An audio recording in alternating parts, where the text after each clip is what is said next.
Hello everyone, welcome back to a new blog. আজকে 14ই জানুয়ারি, আজকে মিঠির অন্নপ্রাশন। আজকে খুব চিন্তায় আছি আমি যে ও কেমন থাকবে। শুনেছি সব বাচ্চারাই কিন্তু কান্নাকাটি করে, তবে আমার দিদির ছেলের ক্ষেত্রে কিন্তু সেটা উল্টোই ছিল। ও কিন্তু একদম কান্নাকাটি করেনি, কিন্তু আমি জানি না মিঠি কী করবে। দেখা যাক, let's hope for the best. আজকে সকাল থেকে প্রচণ্ড ব্যস্ত ছিলাম। এখন অলরেডি দেখতেই পাচ্ছ যে সাজুগুজু করে আমি অলরেডি ভেন্যুতে চলে এসেছি। নিউ টাউনেই এনকেডিএ যে কমিউনিটি সেন্টারটা আছে, ওখানে সেকেন্ড ফ্লোরে ওর অন্নপ্রাশন হচ্ছে আজকে। রাইস সেরিমানি পুরো প্রোগ্রামটা ওখানেই অর্গানাইজ করা হয়েছে। বাড়িতেই চানের যে সেরিমানিটা সেটা বাড়িতেই রেখেছি। তো চলো তোমরা দেখতে থাকো ব্লগটা। আর আজকে চেষ্টা করব যতটা পারছি কভার করতে। জানি না কিভাবে করবো, পুরোটা করতে পারবো কিনা, সেভাবে করতে পারবো কিনা, বাট স্টিল আমি চেষ্টা করছি যে তোমাদের যতটা দেখানো হবে। মিঠিকে স্নানের সময় আজকে হলুদ মাখাবো বলে হলুদের বাটিটাকে অলরেডি রেডি করে নিয়েছি, আর এখানে ফুল দিয়ে একটুখানি সাজিয়ে নিয়েছি যাতে ফটোগ্রাফিটা ভালো আসে। আর এদিকে আমি নিজেও রেডি হয়ে গেছি, আর মিঠিকে একটা ইয়েলো কালারের ফ্রক পরিয়ে নিয়েছি, যেহেতু গায়ে ওর হলুদ লাগানো হবে আর চানও হবে। তো মিঠিকেও রেডি করে নিয়েছি সেই জন্য। আর এখানটা আমি আর বাবা মিলে একটু সাজিয়ে নিয়েছি। এখানে ছোট্ট করে ডেকোরেশনটা আমরা আগের দিন রাত্রিরেই করে রেখেছি। এখানে মিঠির এখন গায়ে হলুদ অলরেডি স্টার্ট হয়ে গেছে। ওই দিন যে মিঠির কি হয়েছিল যে ও নর্মালি কিন্তু ক্যামেরার দিকেই তাকায়, কিন্তু ওই দিন খুব একটা বেশিও কিন্তু ক্যামেরার দিকেও তাকাচ্ছিল না, নিচের দিকে যে ও কী দেখছিল জানি না। 14ই জানুয়ারি কিন্তু ভালোই ঠান্ডা ছিল, সেই জন্য আর আমি বেশি ওকে চান করাইনি। ওই একটু ওপর দিয়ে সামনে দিয়েই জলটা ফেলছিলাম যাতে করে ফটো আর ভিডিওটা ভালো আসে। আর এই দিনটা তো আর বারবার আসবে না, তাই জন্য ওর সাথে কিন্তু একটু বেশ টর্চার হয়েছে ওই দিনকার, সেটা আমরাও সকলেই বুঝতে পেরেছি। এই সময় মিঠি যাতে ক্যামেরার দিকে তাকাই বলে প্রচুর চেষ্টা করা হচ্ছিল। আশেপাশ থেকে ওর পিসি ঠাম্মা সবাই মিলে ওকে খুব এন্টারটেইন করছিল যাতে করে ও ক্যামেরার দিকে তাকায়। পরে মিঠি ঘুমিয়ে পড়েছিল, সেই ফাঁকে আমি মিঠিকে রেডি করে দিয়েছিলাম। ওকে শাড়ি গয়না আর একটু সাজিয়ে গুজিয়ে নিয়ে তারপরে এখন ওকে ভেন্যুতে নিয়ে যাওয়া হচ্ছে। আমরা নিউ টাউনে এনকেডিএ কমিউনিটি সেন্টারে সেকেন্ড ফ্লোরটা বুকিং করেছিলাম ওর রাইস সেরিমনির জন্য। আমরা অলরেডি ঢুকে পড়েছি। যখন মাত্র 2 মাস বয়স তখন আমরা এই জায়গাটা বুক করতে এসেছিলাম, আর খুব লাকিলি পেয়ে গেছিলাম, কারণ এত শর্ট পিরিয়ডের মধ্যে কিন্তু এই জায়গাটা জেনারেলি পাওয়া যায় না। এই ব্লগটা দেখার পর কিন্তু তোমরা অবশ্যই জানিও যে আমার প্রিন্সেসকে ওই দিনকার কেমন লাগছিল। আমার লিটল প্রিন্সেসের অন্নপ্রাশনের থিমটা কিন্তু ছিল ডিজনি প্রিন্সেসের। সেকেন্ড ফ্লোরের লিফট লবিতে একটা বেলুনের ছোট্ট গেট করা হয়েছিল, আর সামনে ব্যানার তো ছিল, নিচেও দুটো ব্যানার দেওয়া হয়েছিল। আর যে স্টেজটা ছিল সেই স্টেজে একটা ডিজনি প্রিন্সেসের ব্যাকড্রপ করতে বলেছিলাম, আর তার ম্যাচিং কিছু বেলুন দিতে বলেছিলাম, বেলুন দিয়ে ডেকোরেশন করা ছিল।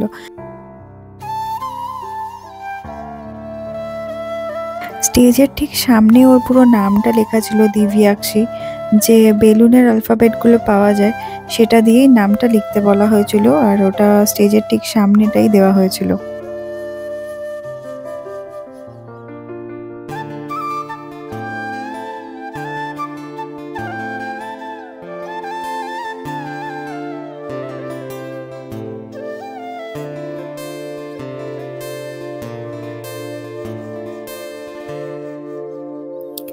এবারে তোমরা মিঠির ফাইনাল লুকটা বেনারসি পরা সেটা দেখতে পাবে এক্ষুনি। ওকে এবার নিয়ে এসছি বাইরে একদম সাজুগুজু করিয়ে।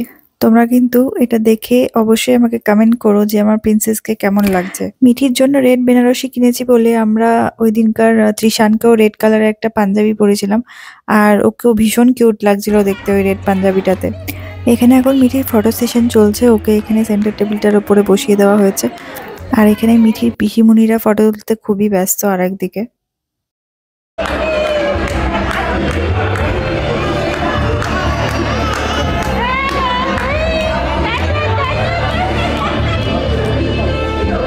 মিঠি ফটো সেশন করতে করতে বোর হয়ে যাচ্ছিল, তারপরেও কান্নাকাটিও স্টার্ট করে দিয়েছিল মাঝখানে। তো সেই জন্য এখন ওকে ওর বাবা একটুখানি নিয়ে ঘোরাচ্ছে, আর ওকে কন্টিনিউ কিছুভাবে এন্টারটেন করতে হয়। এখানে আমার জেঠিমা ওকে এন্টারটেন করার চেষ্টা করছে, দিয়ে হাসানোর চেষ্টা করছে, দেখতেই পারছো তোমরা। এই সোশ্যাল মিডিয়ার যুগে এখন ফেসবুক আর হোয়াটসঅ্যাপে যা কানেকশন থাকে সকলের সাথে, কাছ থেকে আর দেখা সাক্ষাৎ খুব একটা হয় না, যদি না কোনো অকেশন থাকে। তো এইরকম একটা অকেশনে মানে সবাইকে কাছ থেকে দেখতে পেয়ে খুবই ভালো লাগছিল আমাদের। ওই দিনটা আমরা খুবই কিন্তু এনজয় করেছি, সকলেই কিন্তু খুব আনন্দ করেছে ওই দিনকার। সকল নিমন্ত্রিত মানুষেরা যে ওই দিনকার দূর দূর থেকে আসতে পেরেছে এবং মিঠিকে আশীর্বাদ করে গেছেন, এটাই আমাদের কাছে অনেক বড় পাওনা।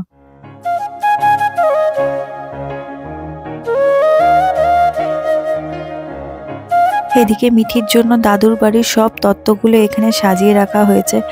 এই তত্ত্ব সাজানোর পুরো ক্রেডিটটাই যাচ্ছে আমার দিদিকে।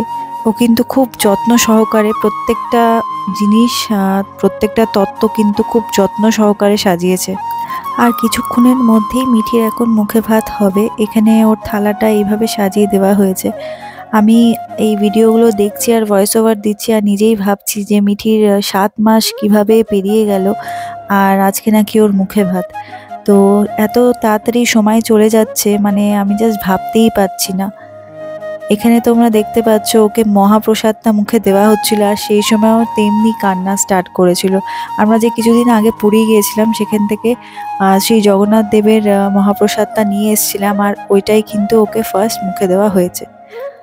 তারপরে এখানে ওকে আমরা পায়েস খাওয়ানোর চেষ্টা করছি, কিন্তু পায়েসটা খাওয়ার সময় কিন্তু ও কোনো কান্নাকাটি করেনি। ও কিন্তু পায়েসটা খুব ভালোবেসেই খেয়েছে।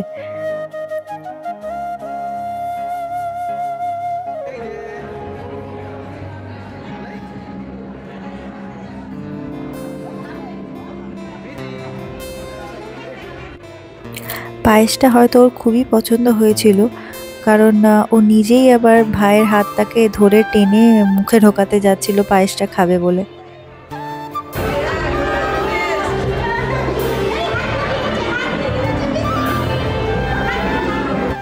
পায়েস খাওয়ানোর পর ওকে মাছটা মুখে দেওয়া হয়েছিল, আর মাছটাও কিন্তু বেশ ভালোবেসেই খেয়েছিল।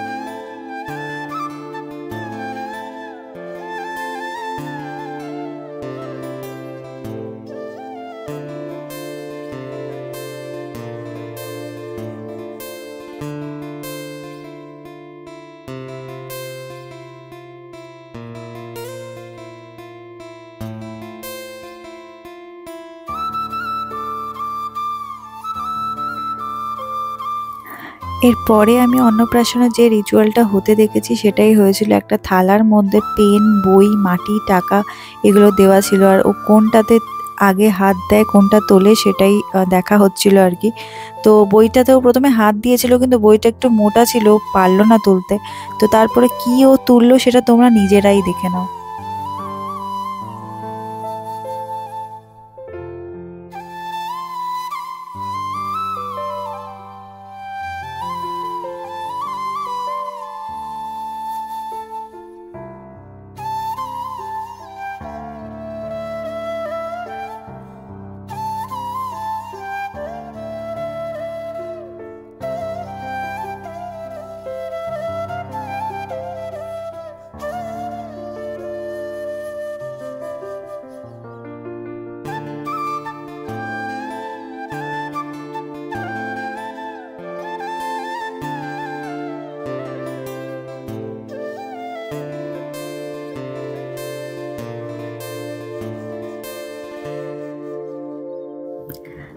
আমার ঠাকুমা আশীর্বাদ করার পরে মিঠিকে আর বসিয়ে রাখা গেল না। ও কিন্তু আবার কান্নাকাটি স্টার্ট করে দিয়েছিল এরপরে।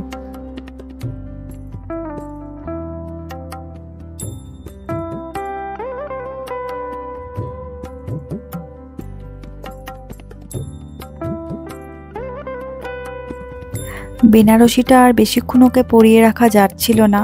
কিছুক্ষণ পরেই ওকে আবার ড্রেসটা চেঞ্জ করিয়ে নিয়েছিলাম, আর তারপরে ওকে একটা স্কাই ব্লু কালারের ফ্রক পরিয়ে নিয়েছিলাম, আর ভেতরে তো থার্মাল পরাতেই হলো কারণ যেহেতু ঠান্ডা ছিল বলে। তো এখানে এখন আমাদের ফটো সেশন চলছে একে একে। মিঠিকে নিয়ে সকলেই ব্যস্ত একে একে ছবি তোলার জন্য, তোমরা দেখতেই পাচ্ছ সেটা। লাঞ্চের পরে ইচ্ছা ছিল একটা কেক কাটিং করব, তো মাঝখানে মিঠি যেহেতু ঘুমিয়ে পড়েছিল বলে পুরো ব্যাপারটা একটু দেরি হয়ে গেছিলো, কারণ এখন তো আর আমার প্ল্যান অনুযায়ী কিছু হবে না।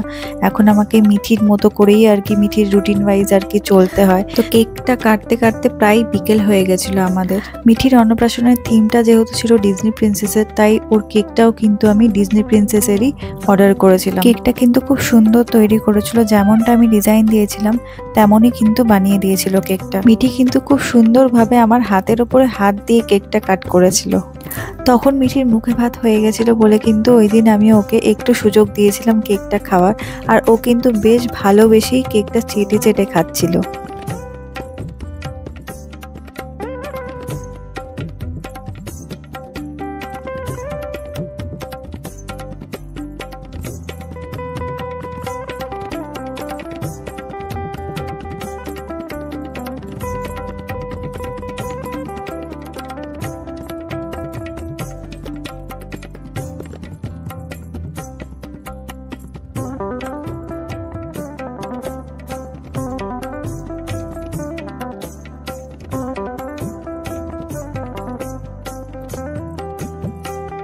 মিঠির আশীর্বাদের সময় মিঠি এত কান্নাকাটি স্টার্ট করেছিল যে আর ওকে মা বাবা আর দিদিরা আশীর্বাদ করতে পারেনি। কেক কাটিংয়ের পর মিঠির মুডটা ভালো ছিল বলে ওকে এখন উপহারগুলো পরিয়ে দেওয়া হচ্ছিল।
সারাদিন ওর খুব ঘুম আসছিল কিন্তু এখনো ফুর্তি জেগেছে। রেড কালার না জ্যাকেটের ওইটা মালাটা নিয়ে এখন পুরো ফুর্তি জেগেছে মিঠির।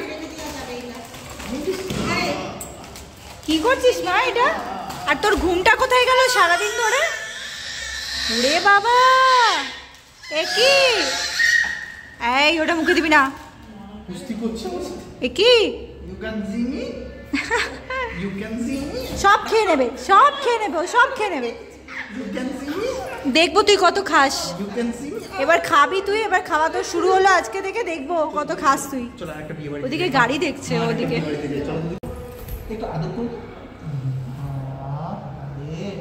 আমার মেয়েটা রে